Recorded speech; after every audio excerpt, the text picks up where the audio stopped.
Welcome. I'm Gayathri and I'm passionate about transformative coaching in the realm of life and leadership. My journey towards coaching started with an educational background in psychology and over 20 years of corporate leadership. Today, my commitment to help unlock limitless possibilities within each individual has culminated in the creation of my organization, Realize to Win. As a certified master coach, my philosophy centers around the power of the human mind and its boundless capacity for growth and achievement. My approach is rooted in the belief that with the right mindset, training, and guidance, there's truly no limits to what you can accomplish. My work is just not about reaching goals. It is truly about redefining the very boundaries of potential. Join me every week on my podcast, Catalyze Your Self, where we can dive into mindsets, experiences, and practical steps that will ignite your transformation towards limitless possibilities. I look forward to connecting with each and every one of you. Welcome, everyone, back to Catalyze Yourself, where we dive deep into strategies that help you harness your inner strength and manage the complexities of life. I'm your host, Gayathri, and today we're tackling a topic that resonates with many of us in the times we live in: how to calm our frayed nerves. It is clear with the state of the world today that human beings are undergoing extreme stress due to many different factors. And what does our body do when we face stress? Our nervous system releases stress hormones, which leads to feelings of anxiety and unease and loss of control. And what happens in such a scenario? We typically find people in not a calm state. Typically, we find them in a helpless or agitated state. Now, how do our emotional capabilities typically react with these scenarios?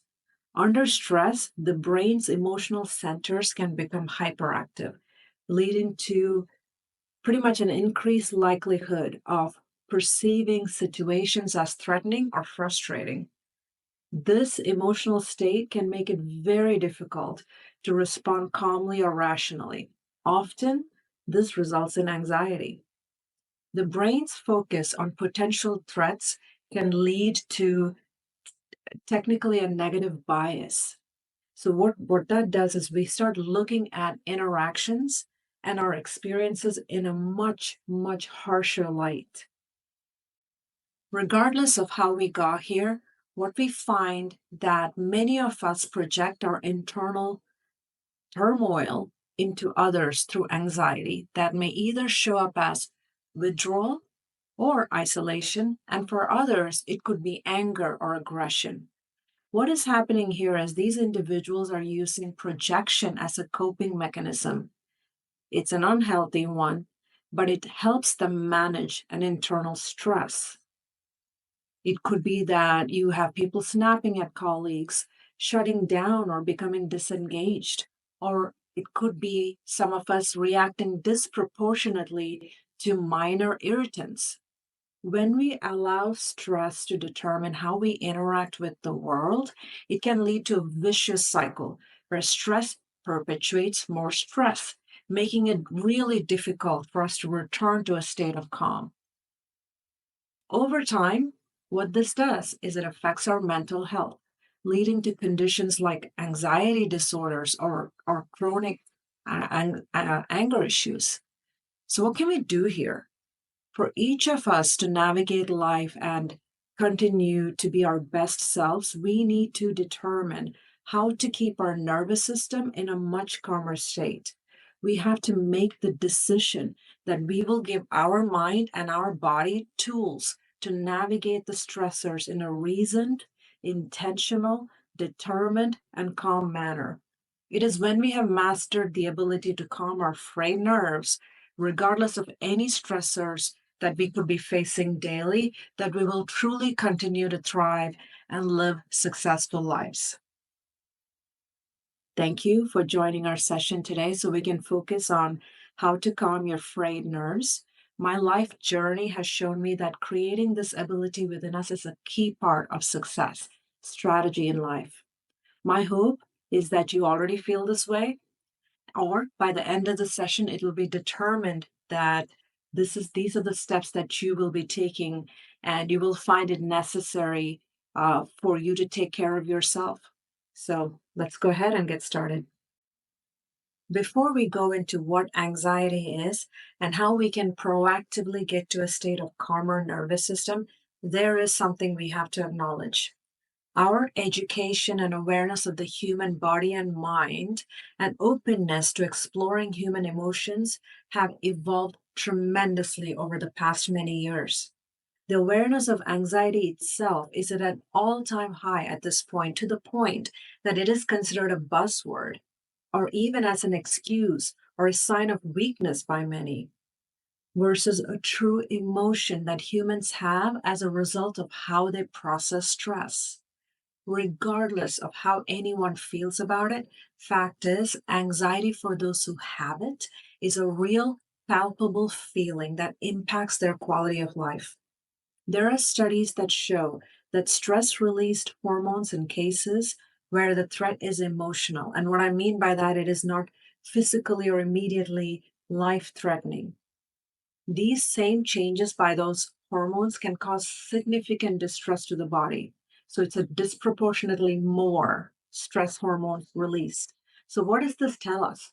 If our mind has taken the liberty, in many cases, because we've trained it to do so, to create a disproportionate state of stress, our body is placed in an increased state of duress compared to when we're truly actually facing physical danger. And when we look at our real life scenarios, these stressors could come in many forms. It could be work deadlines, it could be relationship conflicts, it could be financial worries. Regardless of what the level of stressor is, if we have not developed the ability to navigate it effectively and keep us in a calm nervous system state, it is going to impact us. We are all unique individuals. So, what is going to uniquely affect us and create stress is going to be very different. So, regardless of the stressors, there are some steps we can take to create almost a way for our body to respond in a calmer way. How do we do that? Now, with me, you know this one was coming. We can start by being mindful. We can slow down and truly experience current moments, taking every opportunity you have to be mindful. There are many neuroscience focused studies that show mindfulness. And if you want to practice yoga and meditation, go for it. These practices can actually decrease the density of the part of our brain responsible for anxiety and stress. It has been proven time and time again that incorporating daily mindfulness practices can help calm the mind and reduce overall stress. So, if mindfulness is a proactive approach where you can keep your overarching state of calm or catch your stresses early to keep it low, what is the way we can actively do to bring our stress levels down when it has already gone way up high? Would you believe it? It is just by moving your body. When you give your body physical activity, you may feel depleted of energy, which is easily refueled with food. But you know what else you will find? You will have allowed your body to remove or reduce the stress hormones from your body while releasing endorphins. And these are chemicals in our brain that are body's natural painkillers and truly mood elevators. This is why, if you're someone who works out, afterwards you feel really good because your body has taken the time to bring all the endorphins in, and any kind of stress you had has gone way down. So, stress down and feeling good vibes go up. Okay. So now we've talked about mindfulness, just living your life mindfully, and we've talked about physical activity. Now let's go to the next one that we all know we must, yet many of us prioritize dopamine over it. You know exactly what I mean. So many of us choose some sort of preferred entertainment or mindless distraction via phone, some kind of electronics over this. Yes, I am talking about healthy sleep habits. Our human body was designed to get downtime with sleep. That is when our body literally regenerates, our brain regenerates. It is so important that we do not underestimate the power of a good night's sleep. Did you know there's an organization that focuses simply on studying the impact of sleep? National Sleep Foundation. They've done years of research, and which essentially high level tells us poor sleep can aggravate the symptoms of anxiety, while restful sleep can help heal and restore the body, improving and regulating mood. Okay, so the three I've highlighted above: mindful living, physical activity, and sleep. High chances were not a surprise to you. You've heard it before, and you've probably heard it from me before. The next one I want to share is one that is not most often highlighted, yet there is so much research that shows it works. It is structured problem solving. Sometimes the best way to manage anxiety is to tackle the problem head on. Structured problem solving is simply identifying or recognizing the problem, breaking down the problem into smaller components, and very systemically addressing each component. And this makes it something you can apply to something simple or something your mind thinks is an extremely complex issue the exact same way. So, why is this method effective? There's a three-part approach, a simple three-part approach that is directly addressing factors that directly address anxiety. The first of the three-part is clarity and focus. When you're anxious, problems can almost seem insurmountable.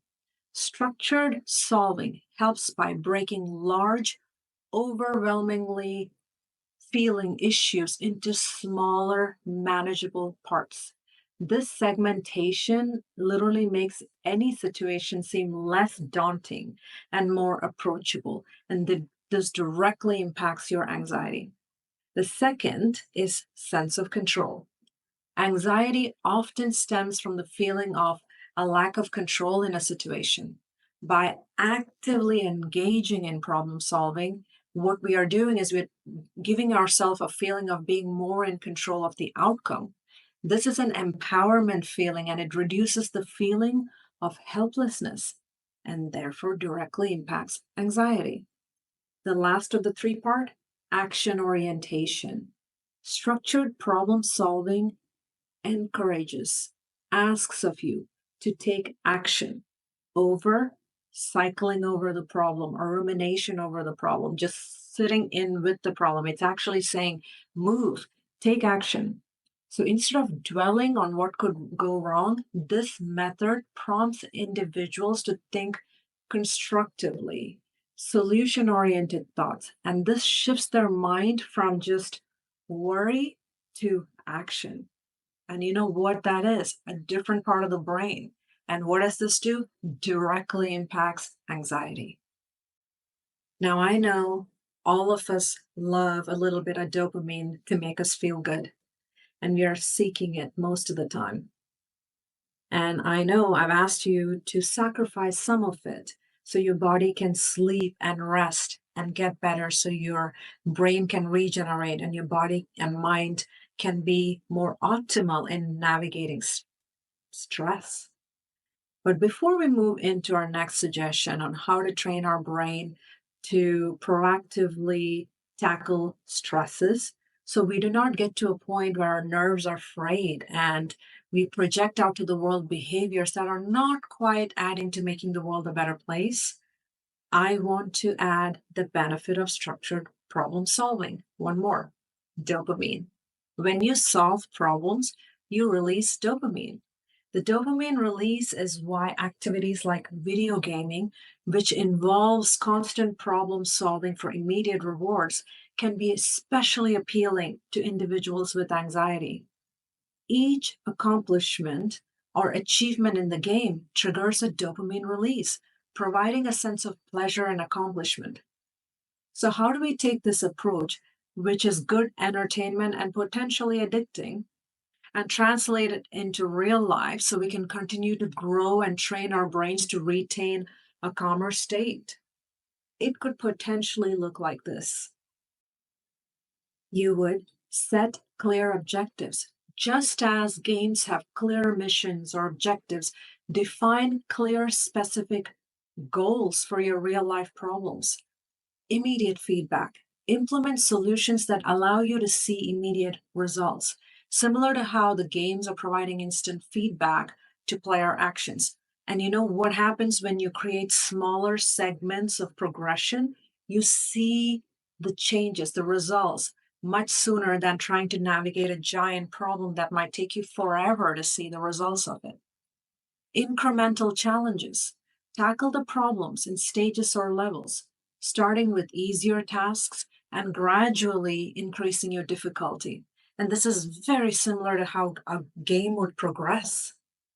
By viewing real life problems as challenges and structuring your approach to solving them, you can stimulate dopamine production in a very similar way to playing video games.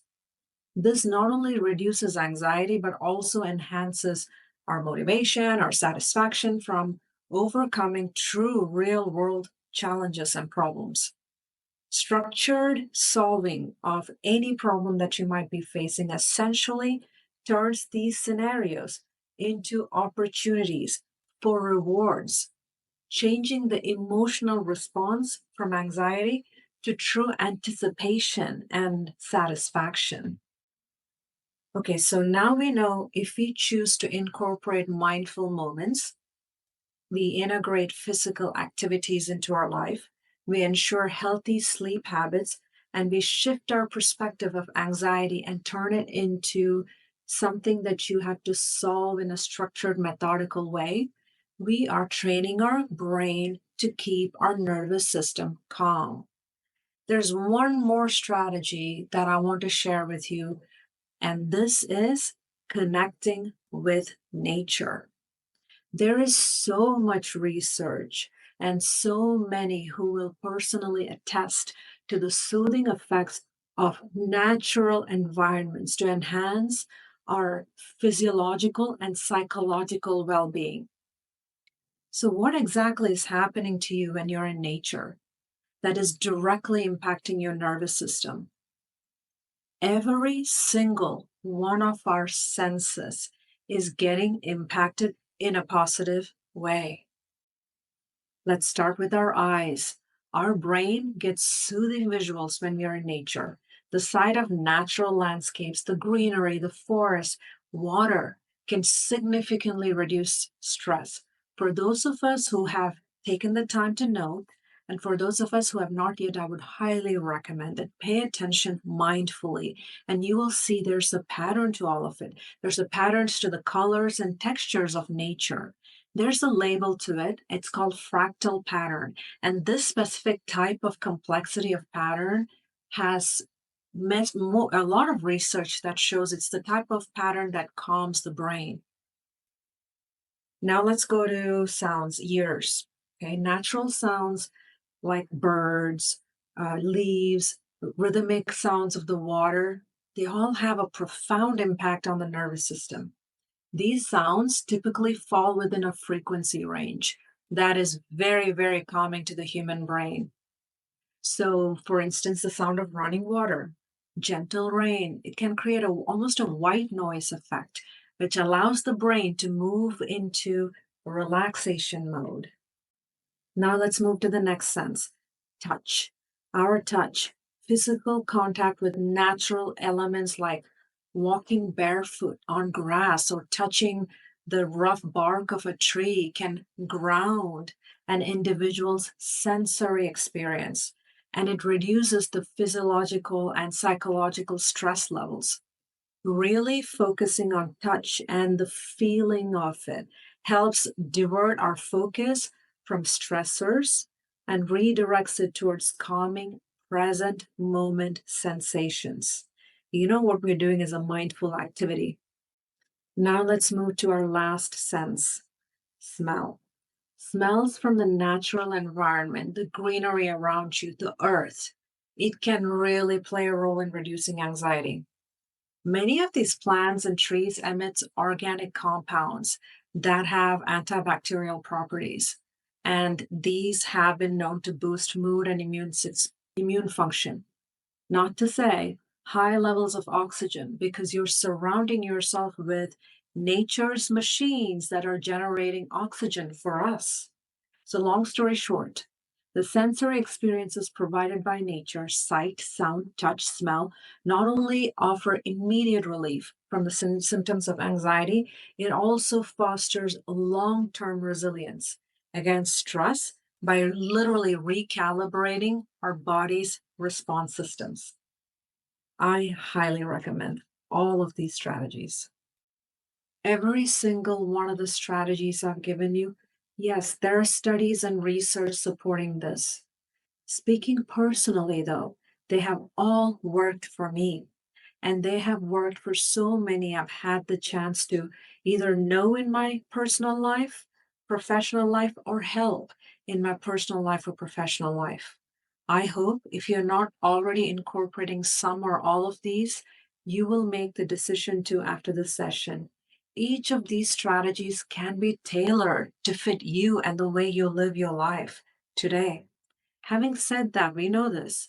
Knowing what to do is one thing, but doing it completely different ballgame. So how can we make sure that this becomes a practical, seamless part of your life? You start small, you trust the process, and you embrace mindsets like discipline, determination, grace, and growth. And this will ensure you keep moving forwards and towards your best self. So it could be that you start with 1 minute, which can turn into 5 minutes, which can turn into 10 minutes or more of mindful moments a day. It could be that you start with short walks. It could be that you start by choosing to park at the farthest parking spot. Or it could be that you decide to take stairs every chance you get.